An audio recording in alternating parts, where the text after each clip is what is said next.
இன்று 11ஆம் தேதி ஞாயிற்றுக்கிழமை, ஜனவரி மாதம் 2026ஆம் வருடம். திருத்துவ தேவன் என்னை இங்கு அழைத்து செய்தி வழங்க ஒரு வாய்ப்பை அளித்திருக்கிறார். அதற்காக நான் இயேசு கிறிஸ்துவுக்கு முதலாவதாக நன்றி கூறிக்கொள்கிறேன். இரண்டாவதாக, இந்த அற்புதநாதர் திருச்சபை சேர்ந்த சபை மக்களுக்கு எனது அன்பார்ந்த வணக்கத்தை தெரிவித்துக் கொள்கிறேன். எல்லாரும் சந்தோஷமா இருக்கீங்களா? சந்தோஷமா இருக்கீங்களா இல்லையா? ஆமா, எல்லாரும் சந்தோஷமா இருக்கணும். கிறிஸ்தவர்கள்னாலே அன்பும் சந்தோஷமும் நம்மளோட ரெண்டு கண்ணு. என்னது? அன்பு சந்தோஷமும் ரெண்டு கண்ணு. அதனால அந்த ரெண்டு கண்ணையும் பத்திரமா பார்த்துக்கணும். யார்கிட்டையும் குற்றக்கூடாது, நம்மளே வச்சுக்கணும். சரியா? இன்னைக்கு நம்ம வேத பாடம் வாசிக்க கேட்ட வேத பகுதி பரிசுத்த மத்தேயு எழுதின சுவிசேஷம் 4ஆம் அதிகாரம் 1ஆம் வசனத்திலிருந்து 4ஆம் வசனம் வரை. யாராவது ஒருத்தர் வாசிக்க கேட்போமா? அப்பொழுது இயேசு பிசாசினால் சோதிக்கப்படுவதற்கு ஆவியானவராலே வனாந்திரத்துக்கு கொண்டு போகப்பட்டார். அவர் இரவும் பகலும் 40 நாள் உபவாசமாயிருந்த பின்பு அவருக்கு பசி உண்டாயிற்று. அப்பொழுது சோதனைக்காரன் அவரிடத்தில் வந்து, நீ தேவனுடைய குமாரனே ஆனால் இந்த கல்லுகள் அப்பங்களாகும்படி சொல்லும் என்றான். அவர் பிரதியுத்தரமாக, மனுஷன் அப்பத்தினாலே மாத்திரமல்ல, தேவனுடைய வாயிலிருந்து கூறப்படுகிற ஒவ்வொரு வார்த்தையினாலும் பிழைப்பான் என்று எழுதியிருக்கிறதே என்றார். இந்த 4 வசனத்துல நம்ம என்ன பார்க்கிறோம் அப்படின்னா, இயேசு கிறிஸ்துவோட முதல் நிந்தனை. பிசாசானவன் இயேசு கிறிஸ்துவை முதலாவது நிந்தனைக்கு உட்படுத்தும் அந்த நிகழ்வை நாம் பார்க்கின்றோம். அதற்கு முன்பதாக நாம் இதனை என்ன தெரிந்து கொள்ள போகிறோம் என்பதை நான் உங்களுக்கு கூறுகிறேன். இந்த இடத்துல நம்ம என்ன தெரிஞ்சுக்க போறோம் அப்படின்னா, இயேசு கிறிஸ்துவானவர் இந்த நிந்தனையின் மூலமாக நமக்கு என்ன கற்பிக்கின்றார், அவர் என்ன அந்த இடத்தில் பாடுபட்டார், அதன் மூலமாக நாம் தெரிந்து கொள்ள வேண்டியது என்னவென்று நாம் இந்த இடத்துல தெரிஞ்சுக்க போறோம். சரியா? இயேசு கிறிஸ்துவானவர் எனக்கு கிருபை பாராட்டி பழைய ஏற்பாட்டை எபிரேய மொழியிலும் புதிய ஏற்பாட்டை கிரேக்க மொழியிலும் படிக்கின்றவர்களிடமிருந்து பயிலுவதற்கு எனக்கு ஒரு வாய்ப்பை ஏற்படுத்தி கொடுத்திருக்கிறார். அதுவும் இன்றி வேதாகம கல்லூரியில் படித்துக்கொண்டு ஜியாலஜி, ஜியோகிராஃபி மற்றும் புவியியல் சார்ந்த அனைத்து தரவுகளையும், உளவியல் மற்றும் பல படிப்புகளை மூலமாக நான் வேதத்தை ஆராய்ந்து தெரிந்து கொண்ட விஷயங்களை நான் உங்களுக்கு கூறப்போகின்றேன். என்னவென்று பார்ப்போமா? முதல் வசனத்திலேயே என்ன போட்டிருக்கு அப்படின்னா, அப்பொழுது இயேசு பிசாசினால் சோதிக்கப்படுவதற்கு ஆவியானவரினாலே வனாந்திரத்துக்கு கொண்டு செல்லப்பட்டார் அப்படின்னு முதல் வசனத்தில் எழுதியிருக்கிறது. நம்ம சாதாரணமாக படிக்கும் போது என்ன படிச்சிருவோம்னா, அப்பொழுது இயேசு பிசாசினால் அப்படின்னு ஆரம்பித்து வரிசையை படிக்க ஆரம்பிச்சிருவோம். அந்த அப்பொழுது எல்லாரும் விட்டுருவோம். ஆமாவா இல்லையா? அந்த அப்பொழுது தான் நமக்கு என்னன்னு தெரியாது. ஆனால் வேத ஆராய்ச்சியில் ஈடுபடுறதுனால எங்களுக்குலாம் என்னன்னா, அந்த அப்பொழுதுன்னு வந்துட்டா அந்த இடத்துலயே நாங்கள் நின்றுவோம். ஏன்னா அந்த அப்பொழுதுனா எப்பொழுது அப்படின்னு ஒரு கேள்வி வரும். ஆமாவா இல்லையா? பொறுமையாக படித்து பார்த்தா அப்பொழுதுனா எப்பொழுதுன்னு கேள்வி வருதா இல்லையா? அது எப்பொழுதுன்னு தெரிஞ்சாதான் இந்த இடத்துல என்ன நடக்க போகுதுன்றதை நம்ம தெளிவாக புரிஞ்சுக்க முடியும். ஆமாவா இல்லையா? முதலாவதாக அந்த அப்பொழுதுனா எப்பொழுதுன்னு பார்த்துருவோம். அந்த அப்பொழுது இயேசு கிறிஸ்துவானவர் ஞானஸ்தானம் எடுத்தார் இல்லையா? அதுக்கு முதல் அதிகாரத்தை நீங்கள் படித்து பார்த்தீங்கன்னா, இயேசு கிறிஸ்துவானவர் ஞானஸ்தானம் எடுக்கிறாரு. யோவான் ஞானஸ்தானம் கொடுக்குறாரு. பரிசுத்த ஆவி இறங்கி வருகிறார். அப்பொழுது நற்சாட்சி பெறுகிறார். அந்த சுச்சுவேஷனை தான் இந்த இடத்துல அப்பொழுதுன்னு போட்டிருக்கிறாங்க. அதாவது ஞானஸ்தானம் இயேசு கிறிஸ்து பெற்ற உடனே மேலே ஏறி வருகிறார். அந்த சூழ்நிலையை தான் இங்கே என்ன போட்டிருக்காங்க, அந்த நிகழ்வை அப்பொழுதுன்னு போட்டு ஒரே இடத்துல சுருக்கமாக முடிச்சுட்டாங்க. அந்த ஞானஸ்தானம் எடுத்த பிறகு பரிசுத்த ஆவியானவர் என்ன பண்றாரு, அவரை நிந்தனைக்கு உள்ளாக்கும்படியாக வனாந்திரத்துக்கு அழைத்து செல்கிறார். வனாந்திரம் அப்படின்னு நீங்க போட்டிருக்கல, படிக்கும் போது அதே மாதிரி எப்படி அப்பொழுதுக்கு நம்ம முக்கியத்துவம் கொடுக்கறது இல்லையோ, அதே மாதிரி வனாந்திரம் என்ற வார்த்தை இந்த முதலாவது வசனத்துல இருக்கிறது. அந்த வனாந்திரத்துக்கு நம்ம முக்கியத்துவம் கொடுக்கறது இல்லை. ஆங்கிலத்துல வில்டர்னஸ் அப்படின்னு போட்டிருக்கோம். இந்த வனாந்திரம்னா எந்த வனாந்திரம் தெரியுமா உங்களுக்கு? ஏதாவது ஐடியா இருக்கா உங்களுக்கு? வனாந்திரம்னா எந்த வனாந்திரம்னு? எந்த வனாந்திரம் அப்படின்னா, அதை தெரியணும் அப்படின்னா, இந்த மத்தேயு புஸ்தகத்தை மத்தேயு ஆனவர் யூதர்களுக்கு இயேசு கிறிஸ்துவ ராஜாவாக காட்டுவதற்காக இந்த மத்தேயு சுவிசேஷத்தை எழுதியிருக்கிறார். அதனால இந்த மத்தேயு அதிகாரத்தில் நீங்கள் படிக்கும் பொழுது யூதர்கள் எப்படி படிப்பார்களோ அதை கருத்தில் கொண்டு நீங்கள் படித்தாதான் இந்த மத்தேயு சுவிசேஷம் உங்களுக்கு தெளிவாக விளங்கும். அவ்வாறு நீங்கள் யூதர்கள் முறைப்படி நீங்கள் படிச்சீங்க அப்படின்னா, அப்போ அந்த இடத்துல வில்டர்னஸ், அதாவது வனாந்திரம் அப்படின்னு போட்டிருக்கீங்கன்னா எந்த வனாந்திரம் அப்படின்னா சீனாய் வனாந்திரம். ஃபெலிக்ஸ், நீ எப்படி கரெக்டாக சொல்கிற? அங்கதான் சீனாய் வனாந்திரம் போடலையே, உனக்கு எப்படி தெரியும் வனாந்திரம்னு? இன்னும் ஒரு படி அதிகமாக போய் சொல்லணும் அப்படின்னா, வேதாகமத்திலே 3 தான் 40 நாள் உபவாசம் இருந்திருக்கிறாங்க. அந்த 3மே சீனாய் மலையில தான் உபவாசம் இருந்திருக்கிறாங்க. அதை விளக்குறதுனா ரொம்ப கஷ்டம். யாருன்னு அவங்க தெளிவாக ஒரு மேலோட்டமாக சொல்லிடுறேன். முதலாவதாக 40 நாள் உபவாசம் இருந்தது யாரு? மோசஸ். இரண்டாவதாக வனாந்தரத்தில் 40 நாள் உபவாசம் இருந்தது யாரு? எலைஷா.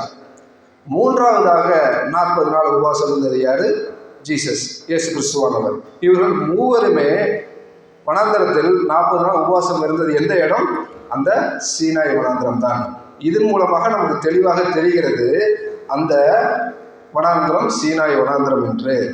அதற்கு பிறகு இந்த சீனாய் வனாந்திரத்தில் போய் என்ன பண்றாரு? 40 நாள் இரவும் பகலும் என்ன பண்றாரு? உபவாசம் இருக்கிறார். இரவும் பகலும் 40 நாள் அப்படின்னா ஒரு நாள் சீனாய் வனாந்திரத்தில் எவ்வாறு இருக்கும் என்று அங்கு சென்று நேரடியாக பார்த்தவர்களிடம், அங்கு ஒரு நாள் இருந்தவர்களிடம் நான் கேட்டு அறிந்ததை நான் உங்களுக்கு கூறுகிறேன், தெளிவாக கேளுங்கள். அங்க காலையில, அதாவது பகல் நேரத்தில் பார்த்தீங்கன்னா நீங்க அவன்ல இருக்கிற மாதிரி இருக்கும், அது மைக்ரோ அவன் உள்ள உட்காந்துருக்க மாதிரி இருக்கும். இரவு நேரத்தில் பார்த்தீங்கன்னா ஃப்ரிட்ஜில் உள்ள ஃப்ரீசருக்குள்ள உட்காந்துருக்க மாதிரி இருக்கும். என்ன இருக்கும்? ஃப்ரிட்ஜுக்குள்ள இருக்க ஃப்ரீசரில் இருக்க மாதிரி. பகலில் அவ்வளவு வெயில் உஷ்ணமாக இருக்கும். இரவு ஆயிடுச்சுன்னா கடும் குளிராக இருக்கும், உறைஞ்சு போயிடுவீங்க, அந்த அளவுக்கு இருக்கும். இந்த சீதோஷ்ண நிலை அங்கே இருப்பதனால் அந்த இடத்துல ஒரு செடி கூட முளைக்காது. அந்த பாலைவனத்தில், அதாவது அந்த வனாந்தரத்தில் ஒரு செடி முளைப்பதற்கான ஒரு சாத்தியக்கூறு கூட இருக்காது. ஏன்னா காலையில் சுட்டெரிக்கு சூரியன், நைட் ஆனால் கடும் குளிர். இந்த 2 சீதோஷ்ண நிலை மாறி மாறி வருவதனால அந்த இடத்துல எந்த செடியுமே முளைக்காது. வெறும் கல்லு மண்ணு மட்டும்தான் இருக்கும், கண்ணு கெட்ட தூரம் வரையும். அந்த மாதிரி இடத்துக்கு என்ன பண்றாரு? பரிசுத்த ஆவியானவர் 40 நாள் இயேசு கிறிஸ்துவை உபவாசம் இருக்க அழைத்து சென்று 40 நாள் உபவாசம் இருக்கிறார். அங்கு ஒரு நாள் நீங்க தண்ணி குடிக்காம இருந்தீங்க அப்படின்னா உங்க கையிலெல்லாம் என்ன ஆயிடும்? சுருக்கம் விழுந்து வாயெல்லாம் வெடிப்புண்டு போயிடும் உடம்பு. அந்த அளவுக்கு ஒரு நாள் நீங்க தண்ணி குடிக்கலாம். இந்த பனி காலத்துல நமக்கு உதடு வெடிப்பு வருது தெரியுமா? என்ன பண்ணுவோம்? அப்படி தொட்டாலே அப்படியே ரஃப்பாக இருக்கும். கொஞ்சம் அழுத்தமாக தொட்டிங்கன்னா கிழிஞ்சிரும், அதுலேருந்து பிளட்டு வரும். சாதாரண பனிக்காலத்துக்கே நமக்கு என்னது? உதடு கை கால்கள்லாம் வெடிப்பு விடுது. அந்த வனாந்தரத்தில் எவ்வளவு குளிரும் எவ்வளவு வெயிலுமாக இருந்திருக்கும். மாறி மாறி 40 நாள் இயேசு கிறிஸ்துவானவர் அந்த நிந்தை அனுபவித்திருக்கிறார். அதுவும் உணவு எந்த பதார்த்தமும் இல்லாத சூழ்நிலை. அப்போ யோசிச்சு பாருங்க, 40 நாள் அவர் எவ்வளவு நிந்தைக்கு உட்பட்டிருப்பார் அப்படின்னு. பேசுறதுக்கு யாரும் கிடையாது. உங்கள் வீட்டில எல்லாம் பார்த்தீங்கன்னா ஒரு நாள் யாரும் பேசலைன்னா என்ன ஆகிடும்? ஏன் பேசலை, எதுக்கு பேசலை, அவ்வளோ கேள்வி வருமா இல்லையா? நம்ம பேசுகிறோம், ஏன் பேச மாட்டேன், போய் சண்டை போட்டு பேச வச்சுருவோம் நம்ம. அந்த மாதிரி இருக்கும். ஆனால் 40 நாள் பேசுவதற்கு யாரும் இன்றி, உணவு உட்கொள்வதற்கு எந்த உணவும் இன்றி 40 நாள் இரவும் பகலும் அவ்வளவு நிந்தைக்குள்ளாகி சரீர ரீதியாக ஒரு அடி எடுத்து வைக்க முடியாத அளவுக்கு அவர் நிந்தை அனுபவித்திருக்கிறார் இயேசு கிறிஸ்து. அந்த நேரத்தில் 3வது வசனம் பாருங்க. அப்பொழுது சோதனைக்காரன் அவ்விடத்தில் வந்து, நீர் தேவனுடைய குமாரனானால் இந்த கல்லுகள் அப்பமாக்கும்படி சொல்லும் என்றான். இங்கே ஒரு 2வது அப்பொழுது வருது இல்ல? இந்த அப்பொழுது என்னன்னா, இவ்வளோ நிந்தனைகளை இயேசு கிறிஸ்து அனுபவித்த பிறகு இங்க வராரு இல்லையா? அந்த 40 நாள் அனுபவத்தை தான் என்ன பண்ணிருக்காங்க? அப்பொழுது இந்த இவ்வளோ நிந்தனை அனுபவிச்சிருக்காரு. சோறு தண்ணி இல்லாமல் 40 நாள் இரவிலும் பகலிலும் என்ன பண்ணிருக்காரு? நிந்தனை அனுபவிச்சிருக்காரு. அந்த தான் இங்கே அப்பொழுதுன்னு போட்டிருக்காங்க. அவ்வளோ கஷ்டப்பட்டு தப்பிச்சு போயிடலான்னு வந்தா என்ன பண்ணிட்டான்? சாத்தான் நிந்தனை பண்ண வந்துட்டான்.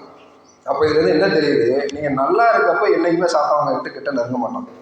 நீங்கள் என்னைக்கு சோறு விட்டு இருக்கீங்களோ, என்னைக்கு மன ரீதியாக நீங்கள் ரொம்ப லோவாக ஃபீல் பண்ணுறீங்களோ, என்னைக்கு சரீர ரீதியாக உங்களால் எதுவுமே பலனற்று போய் இருக்கிறீங்களோ, அப்போ தான் என்ன பண்ணுவான்? சாத்தானவன் உங்களை நிந்திக்கிறதுக்கு வருவான். அதுக்கு முன்னாடி வருஷத்துலேயே 2வது வருஷத்துலேயே போட்டிருக்கு. அந்த 40 நாள் முடிஞ்சதுக்கப்புறம் மிகுந்த பசி ஒன்றாயிட்டு. அதாவது சாப்பிடலான்னு போகிறப்ப என்ன பண்ணிட்டான், சாத்தான் வந்துட்டான். அது எவ்வளோ பெரிய நிந்தனை பாருங்க உடலுக்கு. 40 நாள் கழித்து சாப்பிடலான்னு போனால் ஜங்குன்னு எய்தாப்ப வந்து நிற்கிறான், சோதனை பண்ணுறது. இயேசு கிறிஸ்துவானவர் இந்த இடத்துல வெறும் மனுஷனாக தான் இருக்கிறார். அதை நீங்கள் நல்லா புரிஞ்சுக்கணும். மனுஷனான உடலை தான் சாத்தானெல்லாம் நிந்திக்கிறதுக்காக வரான். அந்த டயத்தில் நிந்திக்கிறதுக்கு வந்துட்டான். வந்துட்டு என்ன சொல்கிறான், நீர் தேவனுடைய குமாரனானால் இந்த கல்லுகள் அப்பமாக்கும்படி சொல்லும் என்றான். இது எப்படி நம்ம சாத்தான் சொல்லியிருப்பான், சும்மா நம்ம படிக்கிற நேரம் சொல்லியிருக்க மாட்டோம். சிரிச்சுக்கிட்டே சொல்லியிருப்பான் அந்த இடத்துல. ஆஹான்னு சிரிச்சுக்கிட்டு கேவலமாக ஏழமையான இயேசு கிறிஸ்து அந்த நிலையில் இருக்கிறாரு. விரல கூட தூக்க முடியாத நிலையில் இருக்கிறாரு சோர்வா.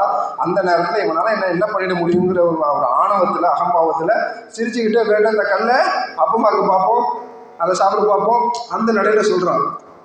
ஆமாவா இல்லையா? அந்த நிலையில தான் இருக்குது. ஆனால் பர்டிகுலராக ஏன் இந்த வார்த்தையை சொல்கிறான்னு தெரியுமா?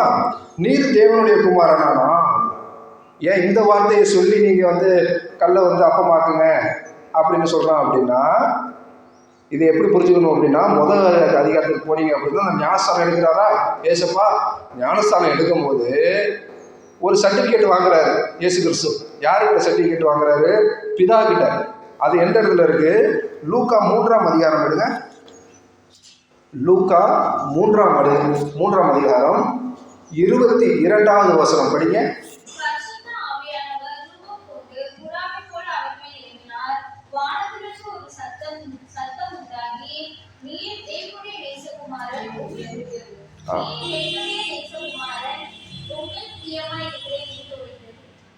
லூக்கா 3ஆம் அதிகாரம் 22வது வசனம் பிற்பகுதியில் என்ன போட்டிருக்கிறது? நீர் என்னுடைய நேசகுமாரன், உண்மையில் நான் பிரியமாய் இருக்கிறேன் என்று வைத்தது அப்படின்னு போட்டிருக்குது. இதில் என்னன்னா, ஞானஸ்தானம் எடுத்தப்ப இயேசு கிறிஸ்து பிதாவானவர் மேலே இருந்து கன்ஃபர்மேஷன் கொடுக்குறாரு. இவன் தான் என் பையன்னு டிக்ளேர் பண்ணுறாரு. யாரு? பிதாவானவர். அதை சொல்லி ஏளனப்படுத்துகிறான். இதான் நம்ம பெரிய அவரோட பிள்ளையாம ஏதோ பெருசாக உனக்கு சர்டிஃபிகேட் கொடுத்துக்கிறாரு பிதாவானவர் ஏன் சர்டிஃபிகேட் கொடுத்தாரு அப்படின்றதுலாம் ஒரு பெரிய பிரசங்கம். அது ஒரு மாதம் பண்ணலாம்.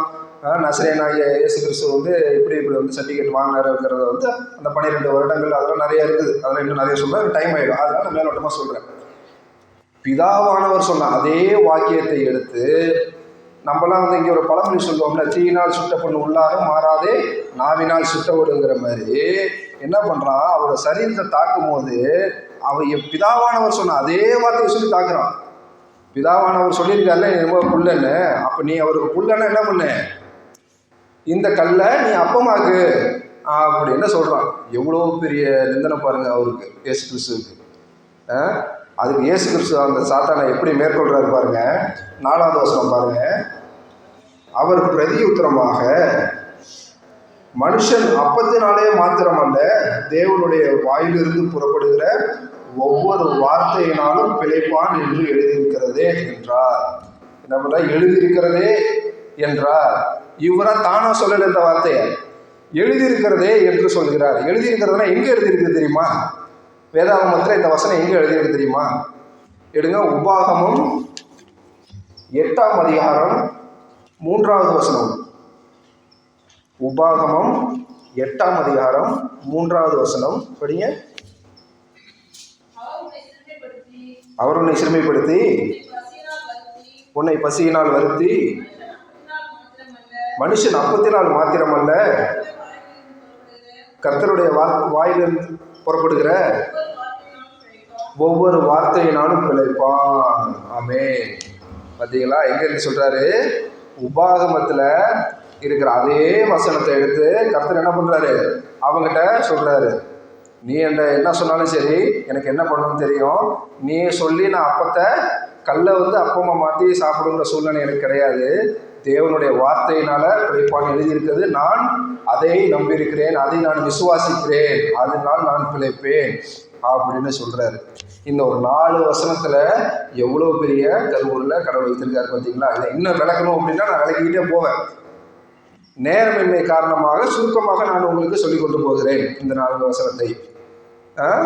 அதனால என்ன பண்ணுங்க, இந்த 4 வசனத்துல கரெக்டா கர்த்தர் அவன் நிந்திக்கும் போது என்ன பண்றாரு, கர்த்தர் அவனை கையை தூக்கி அடிக்கல, உட்கார்ந்து மந்திரம் ஓதல, ஏதோ வெளியில இருந்து இந்த உபகரணங்களையும் யூஸ் பண்ணி அவனை விரட்டல. என்ன பண்றாரு, பிதாவுடைய வார்த்தையின் வாக்கியத்தை வச்சு என்ன பண்ணிட்டாரு, அவனை பிசாச மேற்கொண்டுட்டாரு.